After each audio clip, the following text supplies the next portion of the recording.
Jeśli pozwolisz, zrobimy coś na chwilę ryzykownego. Poproszę Cię, żebyś choć na 3 sekundy przestała słuchać mnie i posłuchała siebie. Zatrzymaj się tam, gdzie jesteś. Nie poprawiaj się na krześle, fotelu, na kanapie. Nie zmieniaj pozycji. Nie rób nic pod medytację. Po prostu zauważ pierwszy obraz, który pojawia się, gdy słyszysz słowo dzieciństwo.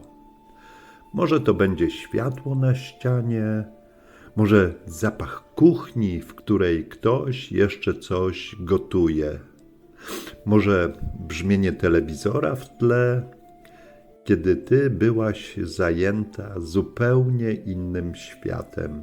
Światem krzywego cienia pod stołem, plamki na szybie, wirujących pyłków w słońcu. Nie musisz widzieć tego wyraźnie. Czasem jest to bardziej odczucie niż obraz. Takie delikatne ściśnięcie w gardle, ciepło w brzuchu, lekka tęsknota, która nie wie dokładnie, do kogo chce wrócić. To jest sygnał, twój własny, z przeszłości, w której jeszcze nie wiedziałaś, jak masz nazwać to, co czujesz. Jeśli czujesz, że coś w tobie minimalnie drgnęło, to wystarczy. To znaczy, że możemy iść dalej. Witaj na kanale Innowidzący. Mówi do Ciebie Dariusz. W tym bardzo specjalnym epizodzie numer 8 w tajemnicach świadomości.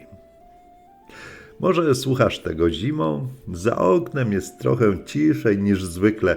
Ludzie chowają się w domach, światło przygasa.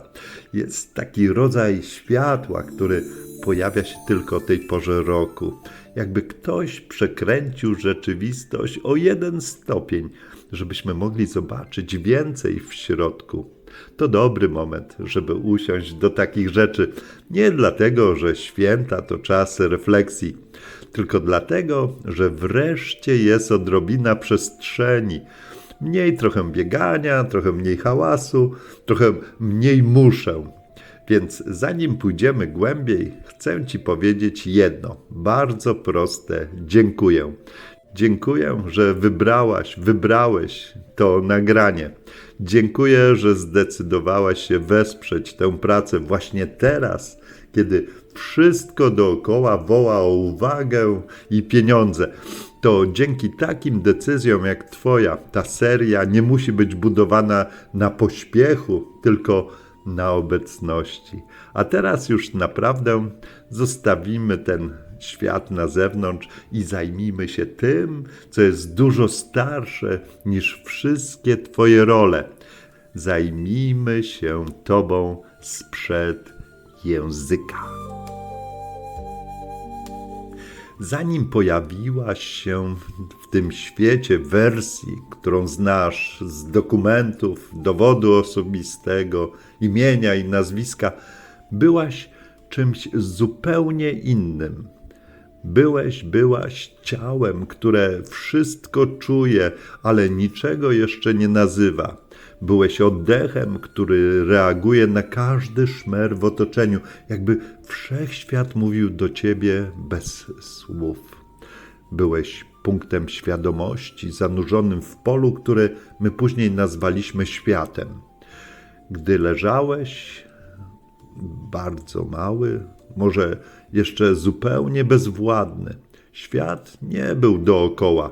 On był w tobie. Nie znałeś pojęcia pokój, łóżko, ręka matki, głos ojca.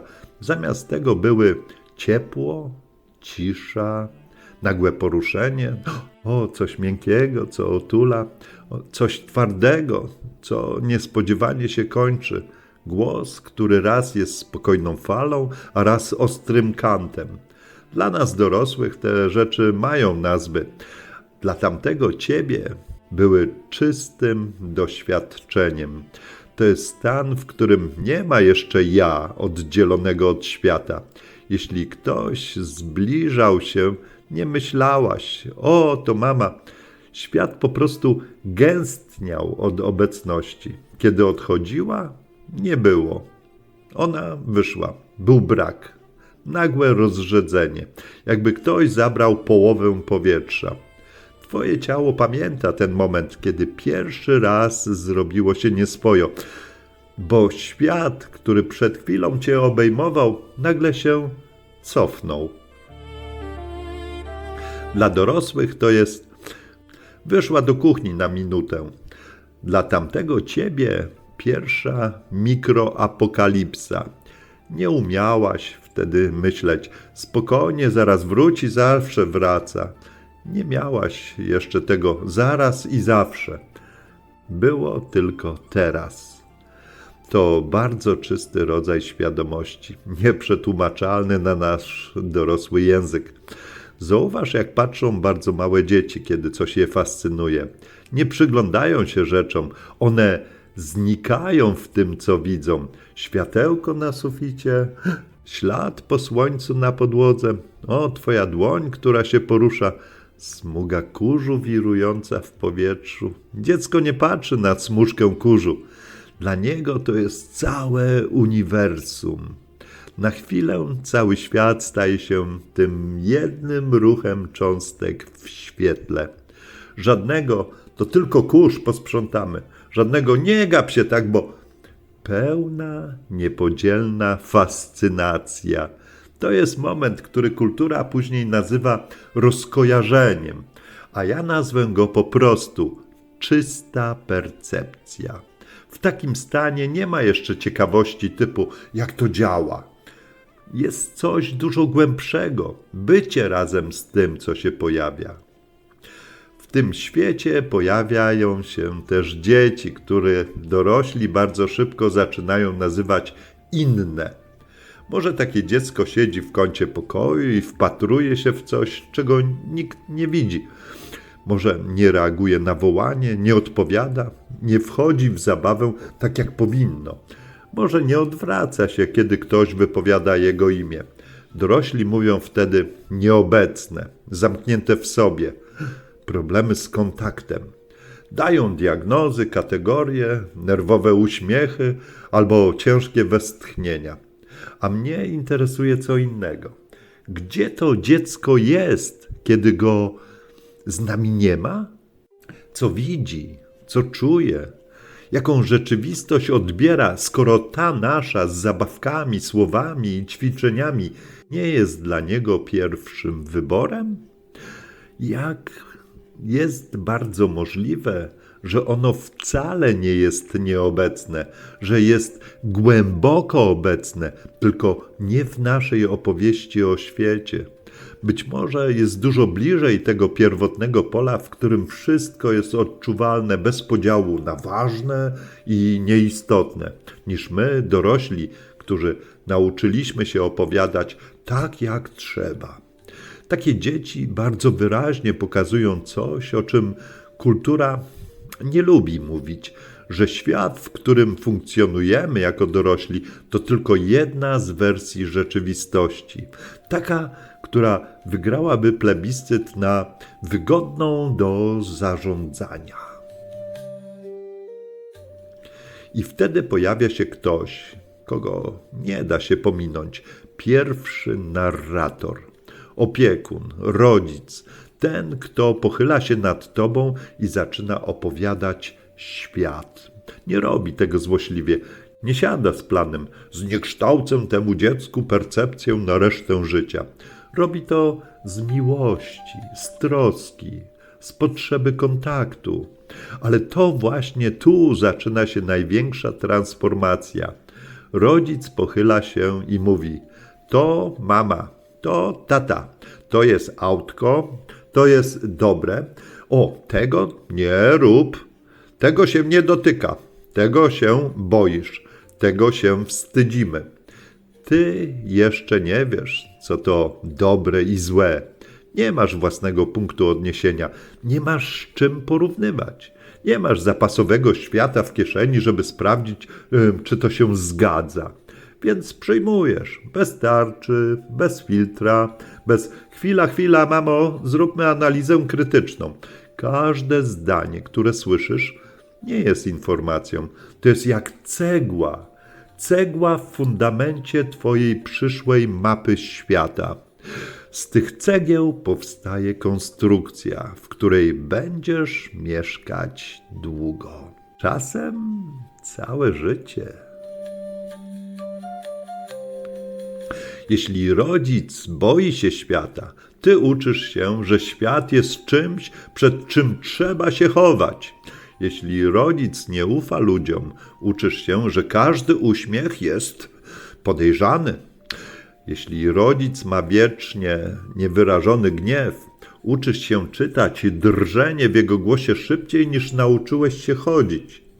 To nie są przekonania, to jest klimat twojej rzeczywistości.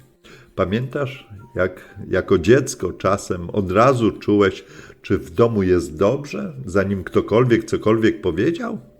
Drzwi się otwierały, ktoś wchodził, a ty już wiedziałaś, czy będzie spokojny wieczór, czy lepiej nie zadawać pytań. To nie była magia, to było czytanie pola. Tak naturalne, że nawet nie było na nie słowa. A potem twój świat powoli się rozszerza. Nagle jest żłobek albo przedszkole, miejsce, w którym twoja prywatna mapa świata zderza się z mapami innych dzieci. Dzieci, które w domu słyszały inne rzeczy. Chłopaki nie płaczą, nie pyskuj, nie wychylaj się, jesteś najlepszy. Zawsze musisz być grzeczny. Nie łaź tam, bo coś ci się stanie. Każde z nich niesie ze sobą swój prywatny klimat, swój mały wszechświat. Ty nagle widzisz, że są domy, w których można więcej, no i domy, w których można mniej. Mamy, które krzyczą, taty, którzy krzyczą, rodzice, którzy przychodzą po dzieci wcześniej i tacy, którzy zawsze są spóźnieni. Świat zaczyna mieć różne wersje. To, co dla ciebie jest normalne, dla kogoś innego może być dziwne. To, czego rodzice zabraniali, w grupie bywa powodem do śmiechu. To, co u ciebie było złym zachowaniem, gdzie indziej jest przejawem odwagi. A ty stoisz gdzieś po środku, z tym wszystkim w środku. Z całą swoją fascynacją, która jeszcze się nie poddała i z nowym doświadczeniem. Nie wszystko, co czuję, mogę pokazać. Według dorosłych żłobek i przedszkole to miejsca socjalizacji. Dla twojej świadomości to miejsce pierwszego poważnego formatowania. Uczysz się siadać w kółeczku, kiedy ktoś tak powie. Uczysz się podnosić rękę zamiast mówić od razu. Uczysz się, że nawet jeśli teraz jesteś czymś absolutnie zachwycony, to za chwilę i tak przerwiemy, bo czas na coś innego. Twoja naturalna uwaga działa jak rzeka, która chce płynąć tam, gdzie jest ciekawie. System edukacyjny uczy cię płynąć tam, gdzie jest to zaplanowane. Nie dlatego, że ktoś chce cię zniszczyć, dlatego, że grupa musi działać, a fascynacja jednego dziecka rzadko bywa zgodna z planem dnia. I tak powoli, niepostrzeżenie uczysz się odciągać siebie samego od tego, co cię naprawdę woła. W tej całej układance są też znowu dzieci inne. Dzieci, które nie chcą się bawić tak jak grupa. Dzieci, które bardziej interesuje wzór światła na podłodze niż przygotowany zestaw klocków. Dzieci, które wolą siedzieć pod stołem niż przy stoliku. Dzieci takie, które zakładają buty w odwrotną stronę, bo nawet je ciekawi, co się stanie, gdy zrobi coś inaczej. Dzieci, które nie protestują, nie krzyczą, nie dokazują, ale patrzą inaczej. Być może pamiętasz takie dziecko ze swojego przedszkola, a może nim byłeś ty? To są ci mali świadkowie, którzy pokazują, że nie wszyscy dali się formatowi złapać od razu, że są tacy, którzy jeszcze trzymają się jakiegoś wewnętrznego wątku, który nie zgadza się na to, aby wszystko, co ważne, zamknąć w porządku dnia. Dorośli mówią trudne, zamknięte w swoim świecie, a ja wolę powiedzieć, to dziecko jeszcze coś pamięta. Coś, co większość z nas zapomniała, żeby móc jakoś funkcjonować. Potem przychodzi szkoła i robi to wszystko na twardo. Tam już nie chodzi tylko o bycie razem. Tam wchodzi hierarchia, ocena, porównanie, ale to jest historia na dalszy fragment. Na razie chcę, żebyś zobaczył jedną rzecz. Był moment, w którym byłaś światem. Później nauczyłaś się, że ten świat trzeba nazwać, zrozumieć, okiełznać, a jeszcze później ktoś zaczął sprawdzać, czy robisz to dobrze. W tym wszystkim twoja pierwotna fascynacja nie zniknęła. Ona schowała się głębiej, czeka. Czasem przebija się w twoim dorosłym życiu tym dziwnym uczuciem, co to wszystko jest jakieś za ciasne, za małe, jakby czegoś brakowało. I właśnie od tego miejsca będziemy w kolejnych częściach szli dalej. Przez bunt nastolatka, przez ucieczkę młodego dorosłego w świat, aż do tego miejsca, w którym jesteś teraz, słuchając z jakiegoś powodu opowieści o dziecku, które kiedyś było tobą. Bo ten ktoś w tobie, kto słucha z prawdziwą uwagą, nie jest wcale tylko dorosłym z dzisiejszego dnia. To jest też tamto dziecko, które nadal pamięta, jak to jest patrzeć na świat bez filtrów. I być może właśnie dlatego jesteś tutaj. Spróbuj na moment przywołać ten dźwięk. Nie słowo dzwonek, tylko samą falę, która kiedyś przecinała ci dzień na kawałki. Krótki, przenikliwy sygnał, po którym wszystko musiało się zmienić. Miałeś wstawać, usiąść, przerwać, zacząć, wyjść, wrócić.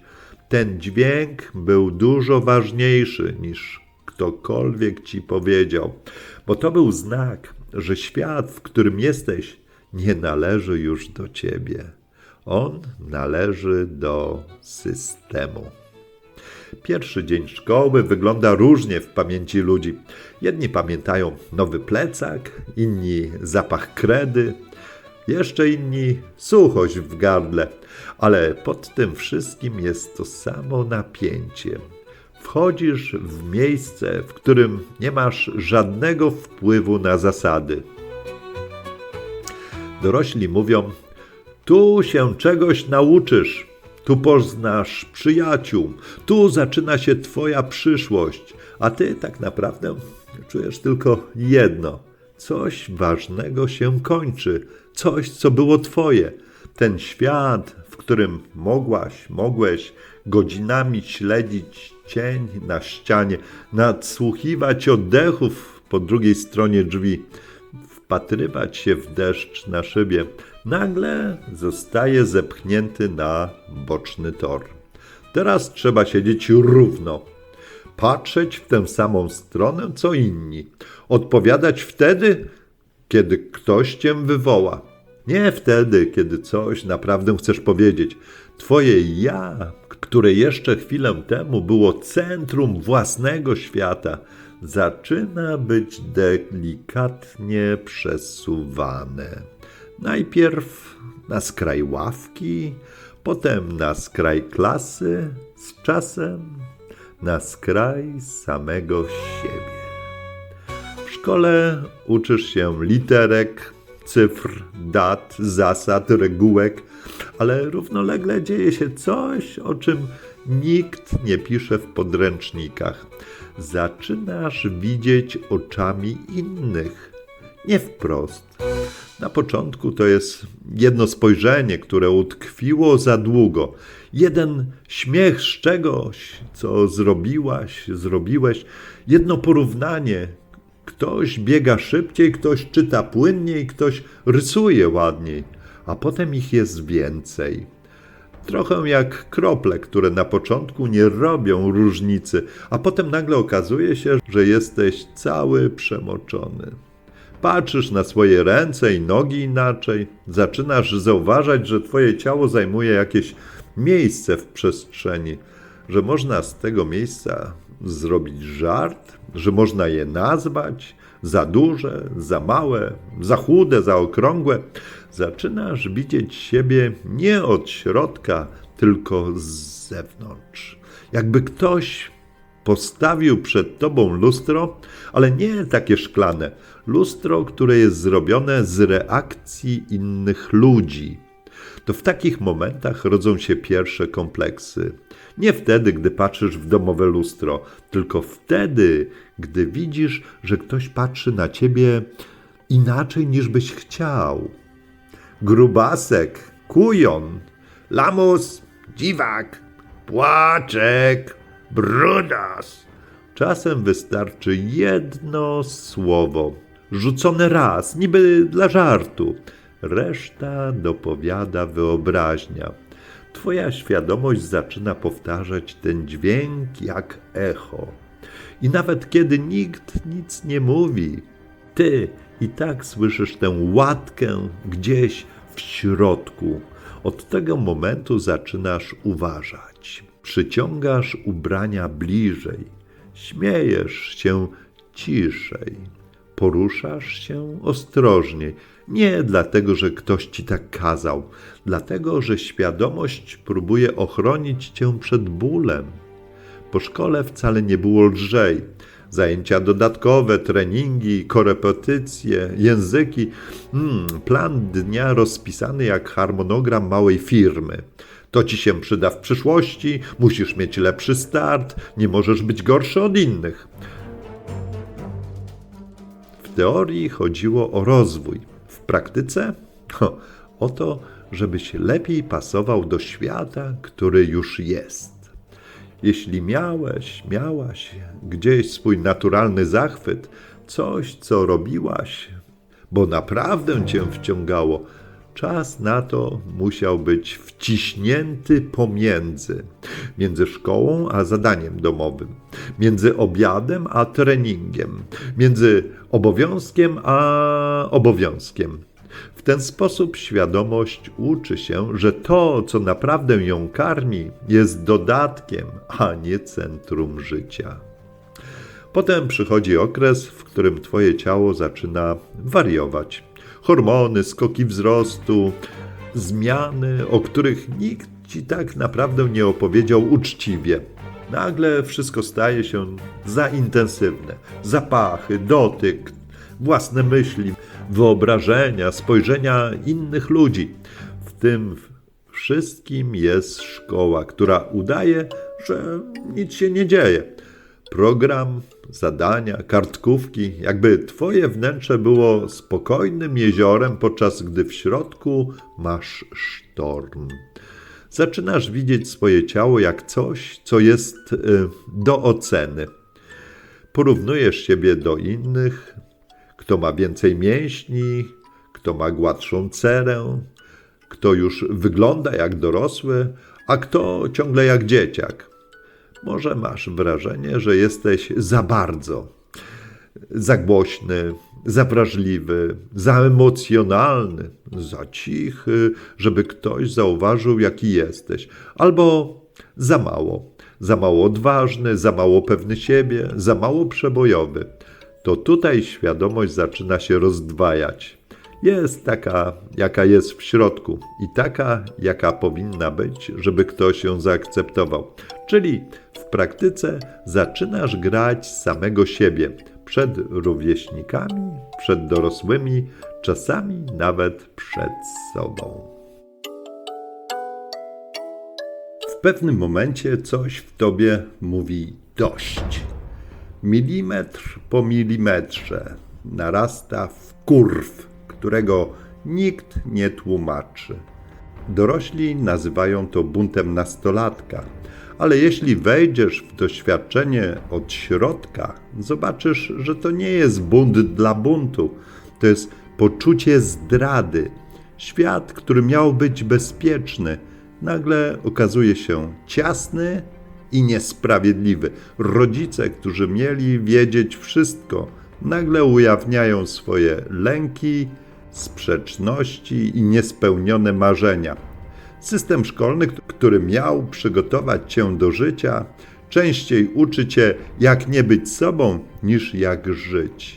I ty w tym wszystkim, z ciałem, którego jeszcze nie rozumiesz, z uczuciami, których się wstydzisz, z fantazjami, których nie wypada mieć, z pytaniami, na które nikt nie ma czasu odpowiedzieć. Bunt jest krzykiem, gdzie w tym wszystkim jestem ja. Nie ten, którego oceniasz na sprawdzianie, nie ten, który ma być dobrym dzieckiem, ten prawdziwy. Zaczynasz kwestionować to, co mówią dorośli, to, co mówi szkoła, to, co mówi religia, telewizja, internet. Nagle widzisz, że opowieści o świecie nie składają się w całość. Ktoś mówi, że trzeba być sobą, a jednocześnie wymaga, żebyś był grzeczny, przewidywalny, poprawny. Ktoś mówi, że liczy się wnętrze, a potem komentuje wygląd. Ktoś mówi, że rodzina jest najważniejsza, a potem spędza całe wieczory z nosem w telefonie albo w pracy. Świadomość nastolatka nie jest głupia. Ona to wszystko widzi.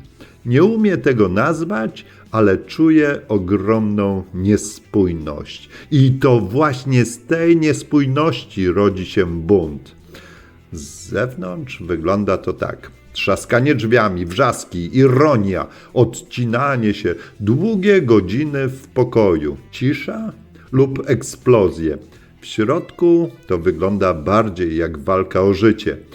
Jak próba ochrony tego ostatniego kawałka siebie, który nie zgadza się na to, żeby zostać całkowicie zlepionym z oczekiwaniami innych.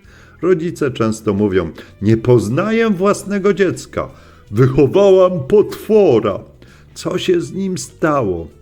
A stało się to, że to dziecko przestało wierzyć, że dorośli mają rację we wszystkim. To jest bardzo zdrowy moment, choć boli wszystkich. Potem przychodzi dorosłość. Ale nie ta z filmów z idealną pracą, mieszkaniem i równowagą. Na początku dorosłość jest bardziej jak zderzenie z betonem. Nagle okazuje się, że trzeba płacić rachunki, chodzić do pracy, odbierać telefony, odpisywać na maile, zawierać kompromisy, podejmować decyzje, które mają realne konsekwencje. Na początku możesz mieć w sobie oddech. Wreszcie jestem wolny, wolna. Nikt mi nie każe. Ale po chwili odkrywasz, że cały tamten świat wcale cię nie opuścił. Masz go w środku. To, co mówili rodzice, nauczyciele, inni ludzie, wraca teraz w formie twojego własnego wewnętrznego głosu. Nagle sam do siebie mówisz, muszę być lepszy, nie mogę zawieść, nie wypada tak czuć, powinienem być już dalej w życiu. To nie są twoje słowa, to są echa. Wchodzisz w związki, pierwsze, drugie, kolejne. Za każdym razem wchodzisz z nadzieją, że tym razem będzie inaczej. Ale świat nie działa w ten sposób. Związek to nie jest nowa historia. Związek to lustro. I choć tego nie lubimy, lustra nie kłamią. Każdy człowiek, którego wpuszczasz za blisko, pokazuje ci, nawet gdy nic nie mówi, dokładnie tę mapę świata, którą nosisz w sobie od lat. Tę, którą zbudowano w tobie, zanim w ogóle mogłaś ją zakwestionować. Jeśli nauczyłaś się, że trzeba zasłużyć na uwagę, to w dorosłym życiu robisz to bez mrugnięcia okiem. Praca ponad siły, bycie dobrym, dopasowanie się, maski w imię spokoju. Jeśli nauczyłaś się, że emocje przeszkadzają, tłumisz je tak precyzyjnie, że nawet nie zauważasz, kiedy to robisz. Jeśli nauczyłeś się, że bliskość jest niebezpieczna, tańczysz w rytmie zbliżeń i ucieczek. Pół kroku w przód, 2 kroki w tył i mówisz: taki jestem, po prostu potrzebuję przestrzeni. Ale pod spodem to nie jesteś ty. To strategia przetrwania. Taka, która kiedyś miała sens i której termin ważności już dawno minął. Twoja świadomość w tym wszystkim: nie jestem bohaterem, nie jestem sternikiem, jest raczej lokatorem na poddaszu. Mieszka w domu, ale mało kto tam zagląda. Nikt go nie pyta, czego potrzebuje. Czasem tylko zapala światło, gdy w środku nocy coś się zawali. Kiedy spojrzysz na siebie dziś, zobaczysz całe zgromadzenie postaci. Dziecko, które czuło świat czysto, bez słów. Uczeń, który nauczył się, że musi wykonywać polecenia. Nastolatek, który odkrył, że autorytety mają rysy. Młody dorosły, który próbował uciec w swoje własne życie. Oraz ten, kto właśnie teraz słucha moich słów. To wszystko jesteś ty. Ale świadomość, ta prawdziwa, jest w tym wszystkim, najmniejsza, najbardziej schowana, najbardziej przysypana, bo świadomość, której używasz dzisiaj, nie jest naturalna, jest zbudowana, a w zasadzie ulepiona, poskładana z cudzych zdań, lęków, interpretacji, zakazów, lekcji i nakazów, jest efektem kultury, nie natury. Efektem bycia człowiekiem w społeczeństwie, a nie człowiekiem w świecie. I fakty są brutalne. Tego nie da się odkręcić jednym ruchem. Nie ma resetu, nie ma restartu, nie ma przycisku, który cofa cię do fabrycznych ustawień. Jednocześnie, i tu jest paradoks, to wcale nie oznacza, że jesteś skazany na czyjąś opowieść o świecie. Po prostu nie wrócisz do czystego dziecka. Zamiast tego możesz odsłonić warstwy, które przez całe życie przykrywały to, co było pierwotne i nadal tam jest. Spróbuj teraz zobaczyć jeden szczegół. Wiele rzeczy, które dziś uważasz za swoje, wcale twoje nie jest. I tak, jak reagujesz na krytykę, to, czy czujesz napięcie, gdy ktoś patrzy na ciebie zbyt długo, ten głos, który mówi: nie przesadzaj, gdy robi ci się smutno, to jak mówisz: nic się nie stało, chociaż wszystko w środku wrzeszczy. To jak udajesz, że nic cię nie dotyka, bo tak było bezpieczniej. Świadomość pojawia się dopiero wtedy, gdy widzisz, że to są odruchy. Pierwszy błysk, pierwsze aha, pierwsze to nie jestem ja. Ja to widzę. To widzenie jest wszystkim. To ten sam punkt w tobie, który kiedyś patrzył na świat bez ocen, bez porównań, bez strachu, bez historii. Nie wrócimy do tego w formie, w jakiej dzieci to miały, ale możemy odzyskać kontakt z tym, kto patrzył. Teraz przechodzimy głębiej, w dorosłość. Dorosłość jest terenem, o którym nikt cię nie ostrzegał. To świat, w którym wszystko kosztuje. Czas, pieniądze, energię, nerwy, a najbardziej świadomość. Nagle okazuje się, tworzyć coś jest piekielnie trudne. Utrzymać to jeszcze trudniejsze, a zniszczyć to można cyk, w kilka sekund. Budujesz relację miesiącami. Jedno zdanie potrafi ją rozsypać. Budujesz firmę latami. Jeden błąd potrafi ją zatrzymać. Budujesz siebie, a jeden impuls ze świata potrafi cię zmieść z nóg. Świat dorosłych to nie jest spokojna łąka odkryć.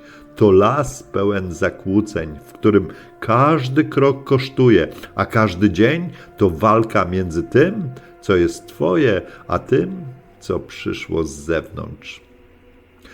Pojawia się odpowiedzialność. Złudzenia się sypią. Ludzie nie są tacy, jak myślałeś. Ty też nie jesteś taki, jak myślałeś. I tu zaczyna się prawdziwy rozłam świadomości. Świat realny kontra świat interpretacji. Dorosły przestaje widzieć świat takim, jaki jest. Zaczyna widzieć świat takim, jakim boi się, że jest. Takim, jakim nauczono go, że jest. Takim, jakim pamięta z ran, porażek i rozczarowań.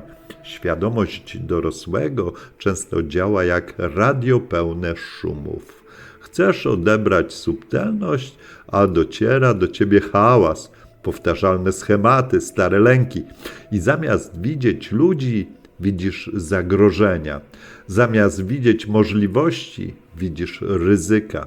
Zamiast widzieć przyszłość, widzisz powtórkę z przeszłości. To właśnie dlatego tak trudno jest zbudować cokolwiek trwałego.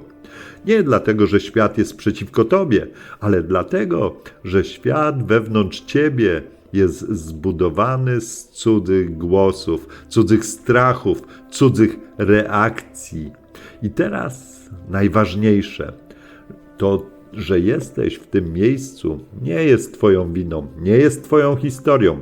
Nie pisałeś jej sam, nie wybierałeś scen, nie wybierałeś autorów, ale teraz, tu, gdzie jesteś, po raz pierwszy w życiu naprawdę widzisz, jak bardzo wszystko, czym żyjesz, jest efektem drogi, którą przeszedłeś. I tu zaczyna się świadomość dorosłego. Nie w tym, że wiesz, nie w tym, że rozumiesz, ale w tym, że widzisz. Widzenie jest początkiem, nie odpowiedzi. Początku, bo jeżeli potrafisz zobaczyć, jak bardzo twoja świadomość została ukształtowana, to znaczy, że potrafisz też zobaczyć miejsce, które nie zostało uformowane przez nikogo.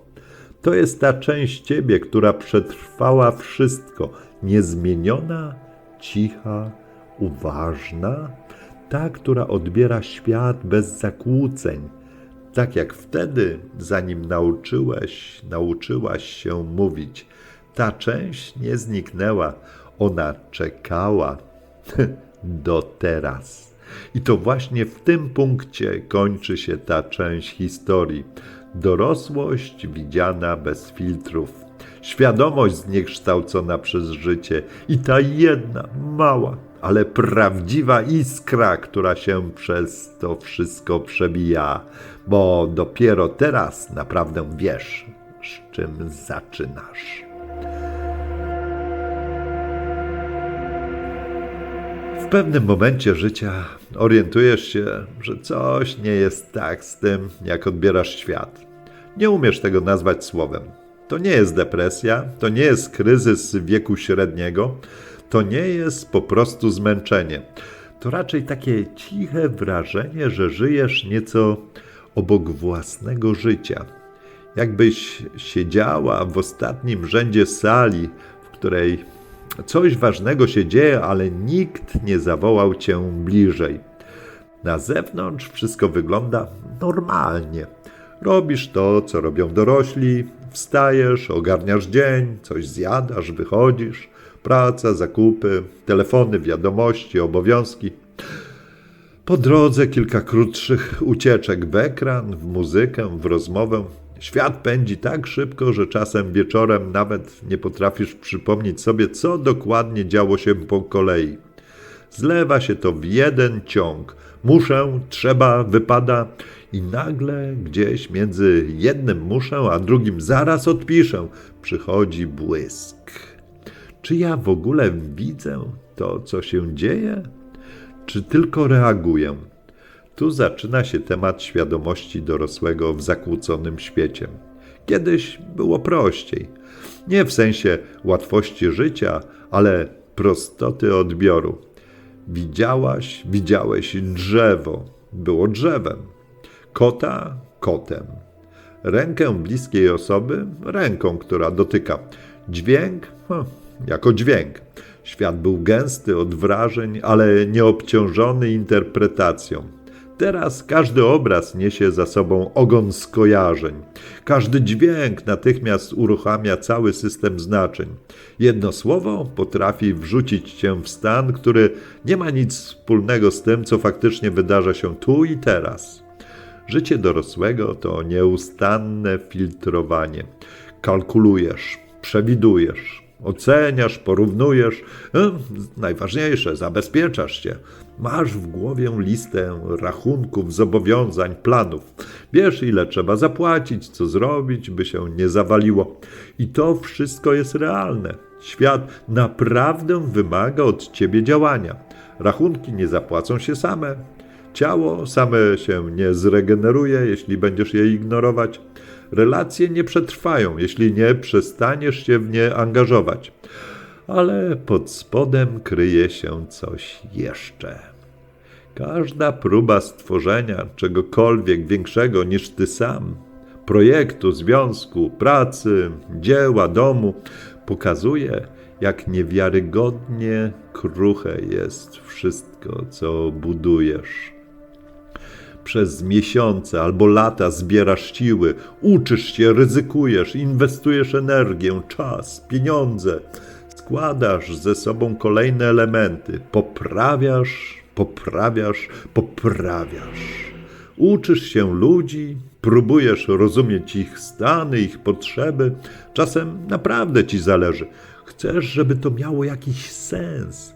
I kiedy już wydaje ci się, że powoli zaczyna się układać, wystarczy jedno jedyne wydarzenie, żeby wszystko zaczęło się rozsypywać.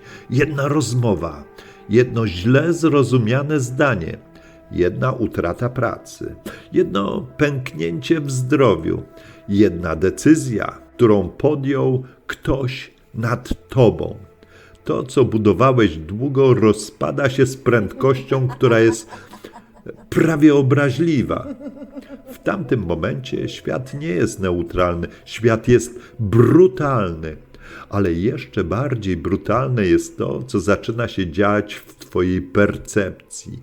Zamiast widzieć sytuację, widzisz zagrożenie. Zamiast widzieć człowieka, widzisz potencjalny ból. Zamiast widzieć szansę, widzisz powtórkę poprzedniej porażki. Świadomość dorosłego w zakłóconym świecie nie jest przezroczysta. Jest jak szyba, po której ktoś lata całe rysował swoje lęki. A ty teraz patrzysz przez tą szybę i naprawdę myślisz, że świat jest popękany, nie zauważając, że to szkło jest popękane, nie rzeczywistość. I wtedy wchodzi codzienność, cała na szaro. Budzik, kawa, dojazd, hałas, maile, telefony, powiadomienia, rozmowy, spotkania, kolejna lista rzeczy do zrobienia. Wszystko woła: reaguj, reaguj, reaguj. Świadomość ma coraz mniej przestrzeni na odbiór, a coraz więcej czasu spędza w trybie gaszenia pożarów. To, co kiedyś było twoją naturalną zdolnością do czucia świata, teraz jest wąziutkim kanałem, przez który ledwo przeciskają się strzępy wrażeń. Potem przychodzi wieczór. Niby jest chwilę ciszej, ale głowa nadal pracuje. Ciało jest zmęczone. Masz ochotę wyłączyć wszystko i często to właśnie robisz. Odpalasz coś, co cię zajmuje. Film, serial, scrollowanie, rozmowę, cokolwiek.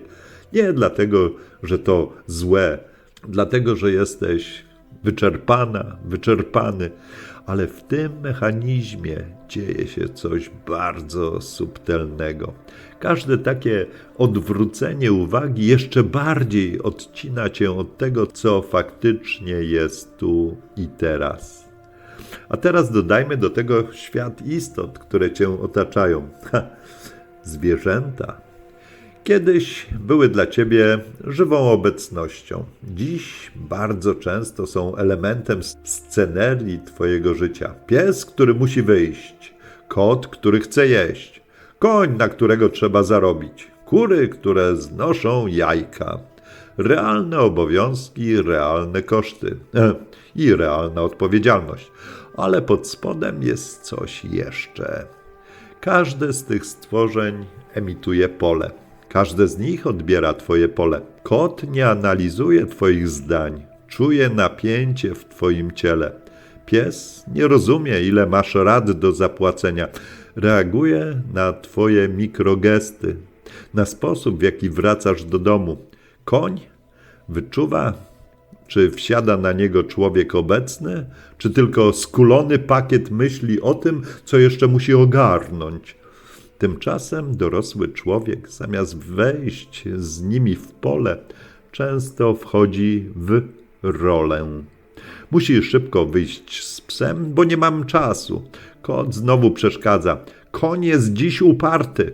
Nie słyszysz już tego, co one nadają. Słyszysz tylko swój własny szum. Świat istot, które nie potrzebują języka, żeby cię zrozumieć, patrzy na ciebie codziennie, a ty mijasz ich spojrzenie, bo śpieszy ci się do czegoś, co wcale nie karmi twojej świadomości. Rośliny? Drzewa, krzewy, trawy, mchy, kwiaty na parapecie. Dla dziecka każde z nich jest osobnym wszechświatem, a dla dorosłego bardzo często są tłem. Czymś, co jest ładne, do przycięcia, do podlania, do wyrwania. Rzadko stajesz przy drzewie wystarczająco długo, by poczuć, że ono naprawdę nie jest obojętne, że ma swoje napięcia, że jego cisza nie jest pustką, tylko innym rodzajem mowy. Ale twoja percepcja biegnie za czymś innym. Zamiast pola, plan. Zamiast słuchania, przewidywanie. Zamiast bycia wieczne za chwilę. Nawet rzeczy, te przedmioty, które noszą w sobie lata twojej obecności. Stół, przy którym jadłaś posiłki. Łóżko, na którym płakałaś. Śmiałaś się, chorowałaś. Kubek, z którego pijesz codziennie. Biurko, przy którym próbujesz stworzyć coś sensownego. One wchłaniają wszystko jak ciche archiwa. Ale dorosły człowiek rzadko to czuje. To jest stół do wymiany, łóżko do kupienia, nowe. Biurko do pracy. Świat rzeczy staje się przezroczysty. Tyle, że nie w zdrowy sposób. Przestajesz widzieć, że jesteś zanurzony w polu, które z tobą współgra. W takim stanie naprawdę uczciwe pytanie brzmi: czy my w ogóle mamy prawo mówić, że wiemy, jak wyglądają istoty wokół nas? Fauna, flora, przestrzeń, rzeczy, inni ludzie. Jeśli wszystko to odbieramy przez gęstą warstwę własnych zakłóceń, to czego tak naprawdę doświadczamy? Ich czy swojej interpretacji? To nie jest pytanie filozoficzne, to pytanie o to, jak żyjesz. Bo jeśli mylisz swoją interpretację z rzeczywistością, to reagujesz nie na to, co jest, tylko na to, czego się boisz, na to, co pamiętasz, na to, czego cię nauczono. Wtedy każda relacja staje się powtórką. Związek przestaje być spotkaniem dwóch pól, a staje się sceną, na której odgrywają się dawne scenariusze. Zwierzę przestaje być żywą istotą, a staje się ekranem, na którym rzutujesz swoje braki. Drzewo przestaje być drzewem, a staje się przeszkodą, która zasłania światło, albo ozdobą. W takim świecie bardzo łatwo wszystko niszczyć, bo nie widzisz prawdziwej wartości tego, co jest. Widzisz tylko wartość, jaką umysł zdążył do tego dopisać. Związek można zakończyć jednym impulsem. Nie dlatego, że naprawdę był pusty, lecz dlatego, że przestał się mieścić w twojej mapie lęków. Projekt można porzucić, bo nie daje szybkich efektów. Relację z naturą można utracić na lata, bo nie ma kiedy iść do lasu. Rzeczy można wyrzucać tonami, nie czując ani grama żalu, bo w twoim systemie patrzenia liczy się tylko funkcja, nie pole. Świadomość dorosłego jest atakowana przez jedno kluczowe kłamstwo. Nie masz czasu, żeby naprawdę czuć. A to nie jest prawda. Nie chodzi o ilość czasu, tylko o jakość obecności. Jak więc przestać interpretować i wrócić do czucia pola, jak dorosły, nie uciekając w dziecięcą naiwność? To nie jest technika, to jest decyzja, żeby choć w kilku momentach dnia zrobić coś, czego nikt cię nie uczył. Pozwolić rzeczywistości być, zanim coś o niej powiesz. Usiąść i przez minutę popatrzeć na coś, co zwykle traktujesz jak tło, na własną dłoń, na ruch zasłony, na kształt gałęzi za oknem i nie mówić o tym nic w środku, nie opisywać, nie klasyfikować, nie porównywać, zauważyć zwierzę, z którym dzielisz dom i przez chwilę nie myśleć, co powinnaś z nim zrobić, tylko poczuć, jakie ono teraz jest, czy jest spokojne, czy napięte, czy zbliża się, czy oddala. Zauważyć, że ono już dawno odbiera twoje pole. Pytanie tylko, czy ty odbierasz jego. Podejść do drzewa nie jak do przedstawiciela gatunku, ale jak do konkretnej istoty, z którą możesz stanąć przez chwilę twarzą w twarz, poczuć ciężar pnia, kierunek wzrostu, milimetr po milimetrze rozchodzenie się sił. Nie nazywać tego, przez 3 oddechy być w tym razem. To są bardzo proste rzeczy. Tak proste, że umysł dorosłego natychmiast chce powiedzieć, to za mało, to nic nie da. Ale właśnie to nic nie da, jest częścią zakłócenia. Bo tu nie chodzi o natychmiastową zmianę życia. Tu chodzi o przywrócenie kanału odbioru, który był naturalny, zanim został zbudowany językiem, lękiem, pośpiechem i narracją. Czystość percepcji dorosłego nie polega na tym, że nagle zaczynasz widzieć aurę drzew albo słyszeć głosy zwierząt. Polega na tym, że przestajesz na to wszystko nakładać gotową opowieść. Zaczynasz słuchać tego, co jest przed historią. Kiedy patrzysz na człowieka i zamiast od razu go oceniać, notujesz w sobie pierwsze wrażenie pola. Czujesz, czy twoje ciało chce tam zostać, czy się cofa. Kiedy siadasz do pracy i zauważasz, że nie jesteś tylko kimś, kto ma coś zrobić, ale polem, które albo zgadza się na to, co robisz, albo nie. To jest początek odzyskiwania czystej percepcji jako dorosły. Nie mistycznej, realnej, cichej, konsekwentnej. Im więcej takich chwil wpuszczasz do swojego dnia, tym częściej zaczynasz widzieć, jak bardzo dotychczas żyłaś w opowieści o świecie, ale nie w świecie. Jak często reagowałaś nie na to, co jest, tylko na to, co twoja pamięć w to wklejała. I wtedy stopniowo zmienia się jedna bardzo ważna rzecz. Przestajesz niszczyć to, czego nie rozumiesz. Zamiast to odrzucać, zaczynasz to czuć. Zamiast się bronić, zaczynasz obserwować. Zaczynasz dawać sobie i innym więcej przestrzeni. Czy w takim stanie możemy mówić o tym, że wreszcie widzimy rzeczywistość? Nie w 100%. Nadal jesteśmy ludźmi.